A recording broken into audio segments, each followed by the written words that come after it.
So some of you may be familiar with the Strata Education Network and the recent survey of adults where questions were asked about work and education as people navigate COVID-19. One of the questions was, how challenging would each of the following be for you personally in pursuing education and training? So time, logistics, self-doubt, and cost were the most frequent answers, and health and technology were also factors. So people were concerned about whether or not they would have the time or could logistically get to school, such as transportation. And then self-doubt, would they succeed? Do they have the self-confidence? And cost is always a concern. Some might have health issues, and some might also have technology issues with lack of familiarity with the computer or lack of internet access.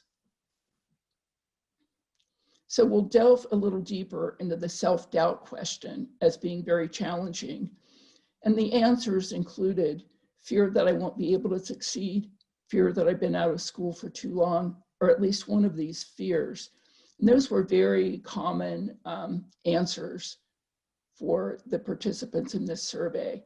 Adults who go back to school may have been out of school for 20 or 30 years, and they may have also had bad experiences as a student at younger ages and be fearful that they wouldn't be able to succeed.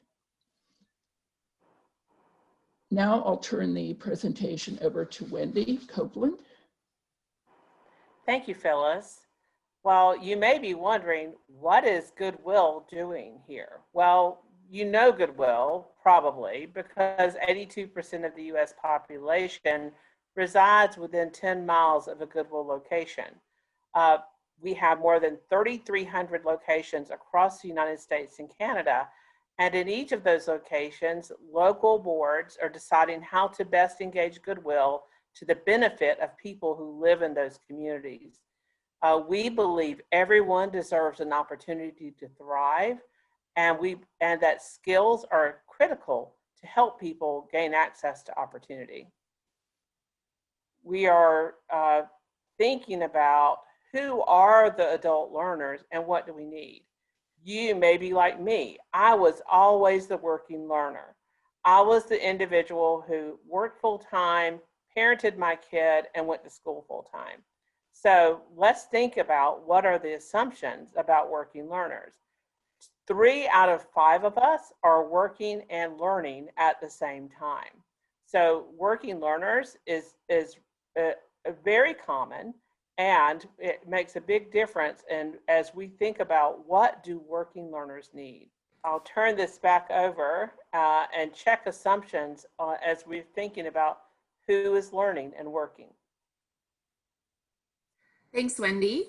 So in the next several slides, we're going to check our assumptions about our learners who are persons of color, and 2 in 5 of enrolled undergraduates are Black, Hispanic, Asian, or multiracial.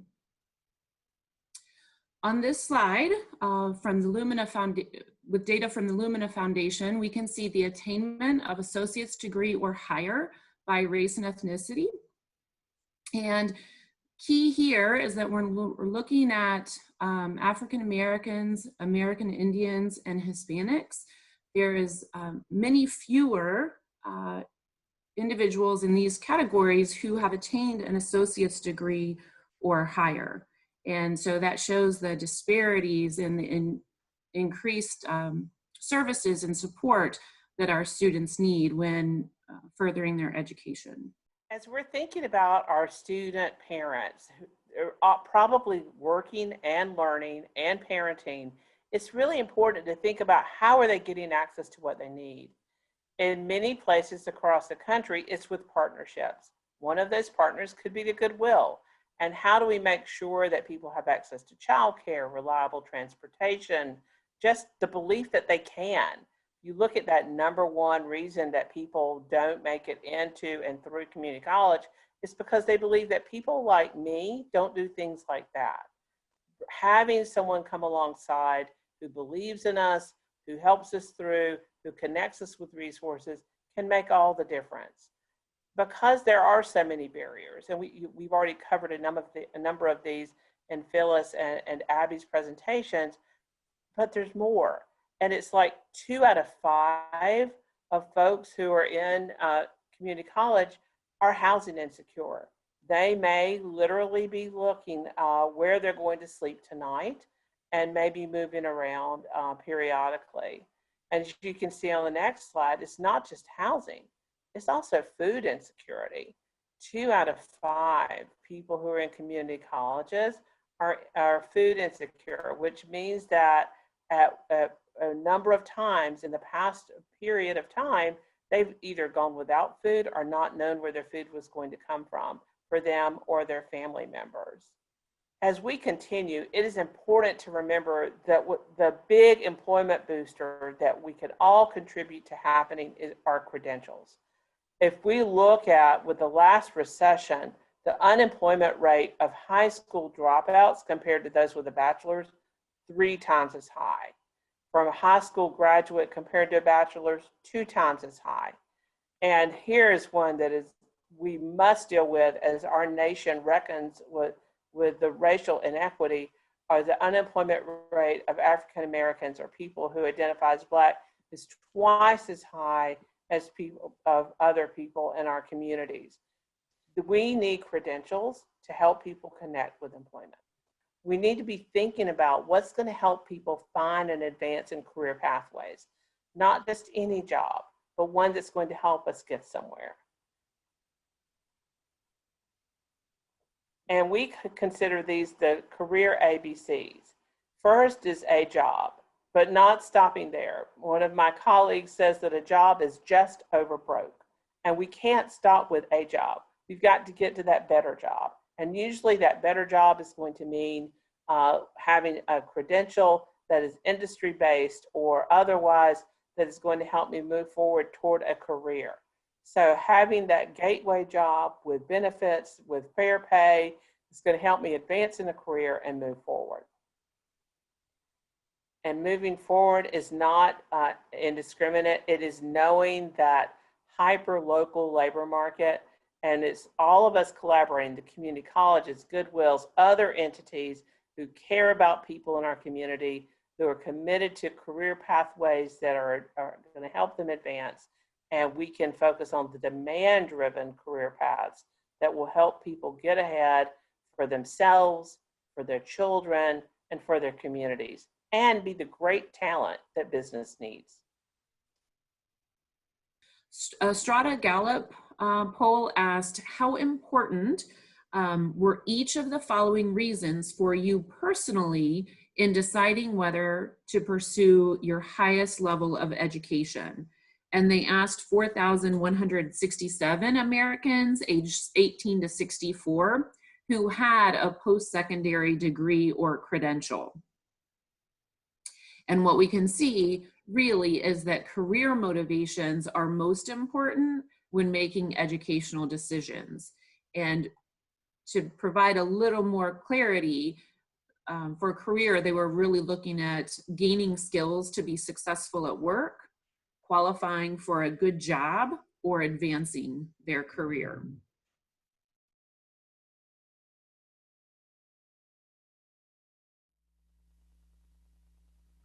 So Wendy, one of the survey questions that Strata had was about lack of self-confidence of low-skilled adults, or adults that I assume are low-skilled. Perhaps they've been out of school for a long time, or perhaps they had bad experiences at younger ages. What strategies has Goodwill implemented to facilitate the enrollment and success of those individuals?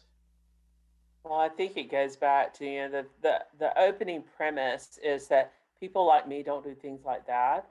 So the best thing that we can do as workforce development or community college providers is that we can make sure that the people who are delivering services look like the people they're serving. So if I'm a person who has been impacted by the criminal justice system, connecting with someone who has been through that system also and is now successful in helping people move ahead. If I'm a person who has disabilities or a person who is a veteran or military family member, someone who looks like me talking about what it's like to be on this journey. And if it's not the direct service provider, having access to someone who can tell the story of, who can say, I have walked this road.